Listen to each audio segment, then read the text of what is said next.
Welcome to the deep dive. Today, we're looking at a really fascinating stack of sources, ones that challenge, well, maybe the most fundamental idea we have about success, that it all comes down to luck. Right. Good fortune. Exactly. Yeah. We're diving into a perspective on fortune, adversity, and how some of the world's most successful people actually view chaos.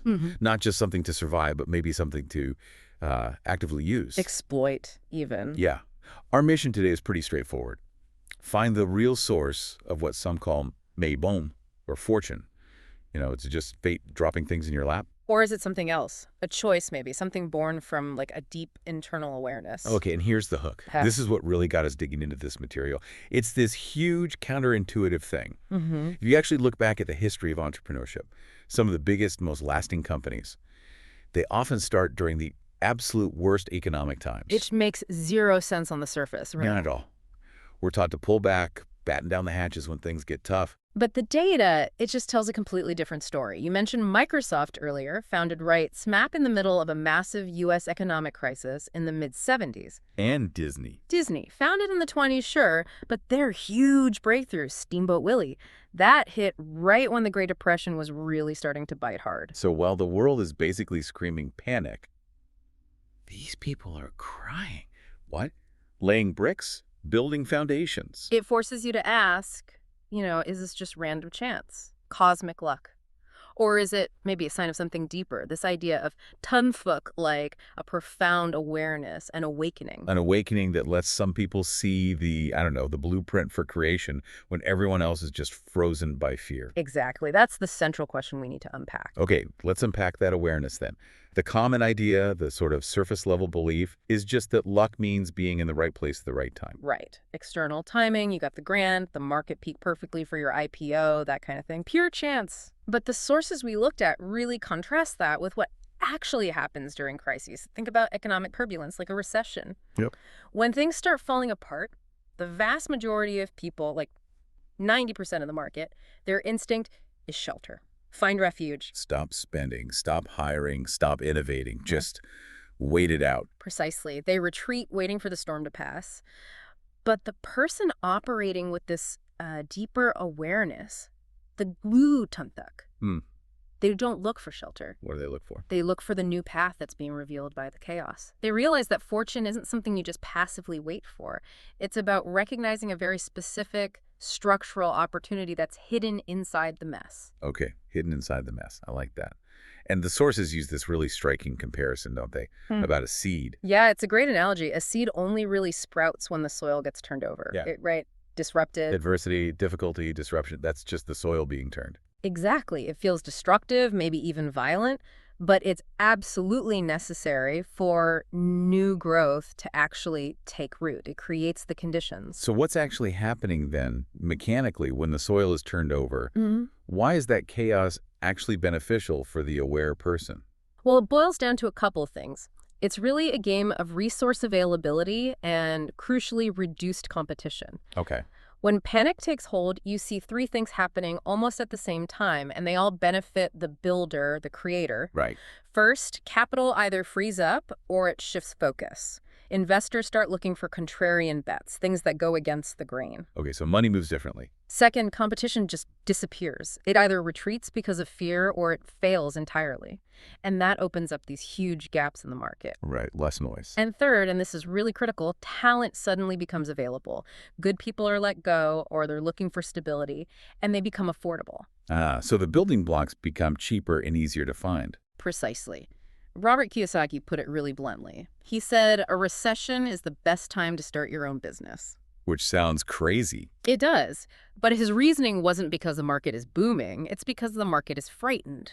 Fear in everyone else removes obstacles for the person who's conscious, who's aware. So the fearful are focused on the collapse. While the aware are busy collecting the pieces left behind to build something new, the next foundation. That makes a lot more sense now. The perceived risk for that aware entrepreneur is actually lower in some ways. In many ways, yes, because the cost of entry competition, talent, maybe even assets, it's dropped dramatically. Okay, but if this hinges so much on awareness, on perception, We need to shift focus inward. Absolutely. Let's talk about this idea of the internal source of fortune. If it's less about when you act and more about how you see things, how does our mindset, our core perception, actually create luck? This is where it gets really interesting. We have to move the conversation away from just market cycles and timing and really focus on the internal wiring, this distinction between two core mindsets. That's the bedrock. That's where real fortune is built. Okay, two mindsets. Think about the critical difference here. Mode number one, living in fear. Right. The default for many, maybe. Probably. When you operate from fear, all you see is risk, root row. Every change, a new regulation, a market shift, it feels like a threat, a potential catastrophe. And you get paralyzed, focused on just not losing what you have. Exactly. Preservation becomes the only goal.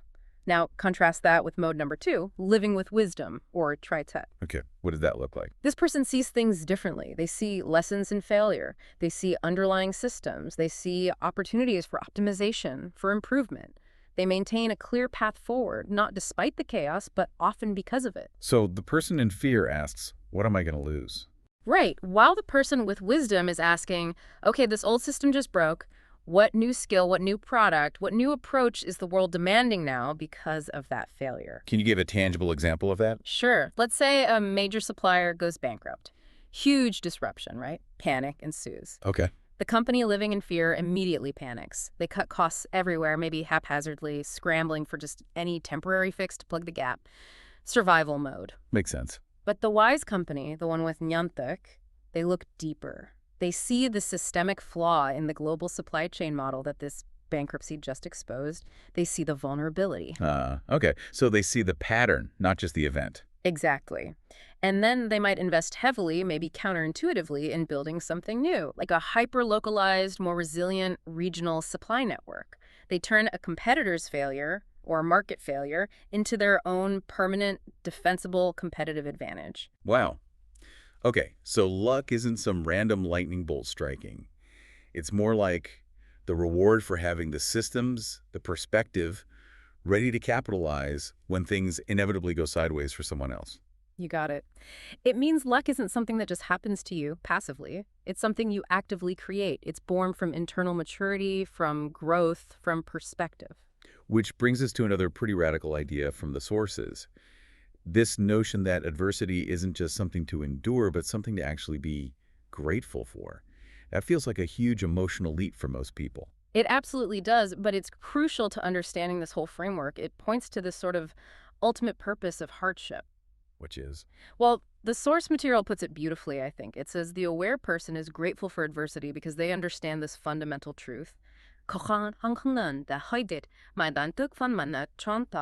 Hardship does not come to destroy, but to awaken the strongest part within us. Exactly. And this gratitude, it's not about enjoying pain. It's not masochism. Right. It's recognition. It's knowing deep down that comfort. Comfort is actually the enemy of innovation and strength.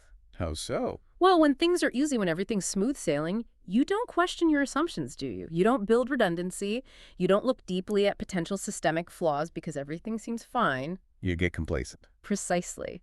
Adversity provides the mandatory stress test, the pressure needed to reveal weaknesses and ultimately build genuine, lasting strength, like forging steel. Okay, so if we manage to cultivate this level of deep awareness, what's the practical outcome? For someone listening, if they become more aware in this way, what actually changes in their life or career? The main result is actually beautifully simple. You start needing less luck. Less luck. How does awareness reduce the actual need for random good fortune? Because when you achieve this kind of awareness, you stop just reacting to surface symptoms. You start understanding the deeper patterns, the underlying rules of the game. So the external environment, market cycles, recessions, political shifts, Yeah. it becomes more predictable. Not like having a crystal ball, but Predictable isn't quite the right word. It's more like navigable. You understand the systemic pressures that cause those shifts. You see the currents rather than just getting tossed around by the waves. can you give another quick example of that? Needing less luck. Sure. Think about launching a new product. The person relying on external luck, they wait and hope for the perfect market window. Right. They need the timing to be just right. Mm-hmm. The person with awareness, Maybe they've studied failures. They know that, say, 80% of product launches fail not because of bad market timing, but because of poor internal team communication or bad resource allocation, internal stuff. Ah, okay. So they focus inward first. Right. So maybe they spend 2 extra years not waiting for the market, but perfecting their internal systems, their team dynamics, their processes before they even think about launching. They've essentially built their own fortune through discipline, through preparation. They've drastically reduced their reliance on the chance of hitting a hot market. They become a creator then, not just of their own success, but maybe even an inspiration. Because they show that destiny isn't fixed. It's negotiable. Yeah. They're not living at the mercy of chance anymore. Exactly. They are leveraging the chaos, not just surviving it. When you stop reacting to the symptoms, the panic, the downturns, and start seeing the underlying structure. Like the talent availability, the competitor weaknesses. Yeah, all those things we talked about. You move from being a victim of the economy to an active shaper of your environment. And that proactive construction, that building because of the disruption, not despite it, that's the ultimate expression of internal fortune. And maybe that's what separates the founder of a durable company, one that survives the Great Depression, from the thousands of others who just had to shut their doors. I think that's a huge part of it. It's a different operating system entirely. So this brings us back really neatly to our core message today. True luck, real fortune, it isn't external. It's more like an internal technology. A technology, I like that. Yeah. It requires that awareness to see opportunity when others just see risk. It requires clarity to act decisively when everyone else is hesitating. And it needs the wisdom, the TriFit, to remain steady when the ground is shaking under your feet. Well put. So this deep dive, I think it gives us a really clear mandate, maybe for ourselves and for anyone listening. Yeah. Stop waiting for good fortune to just show up externally. Mm-hmm. Instead, we need to cultivate that internal resilience, that awareness that turns any situation, no matter how challenging it seems, into a potential leverage point. Finding the opportunity within the adversity. Exactly. And the ultimate conclusion we pulled from these sources is, I think, really powerful. Luck is not the result of destiny, but a reward for those who dare to awaken amidst challenges. It shifts the power back to the individual, doesn't it? Away from random chance. Completely. Which leaves us, as always, with a final thought for you, the listener, to maybe carry forward and chew on. Okay, let's hear it. Well, if awareness really does reduce the need for external luck, what small, everyday adversity in your life right now? Maybe it's a difficult client, a frustrating budget cut, a seemingly impossible deadline. What difficulty are you currently just ignoring or trying to avoid or maybe just complaining about? That's a challenging question. And could that difficulty, that specific point of friction, actually hold the seeds, the foundation for your next great creative opportunity? If you stop just seeking shelter from it and instead tried to seek real clarity within that pain point, what potential new path might immediately reveal itself? That right there is the real choice that this perspective offers, isn't it? Shelter or clarity, fear or awareness.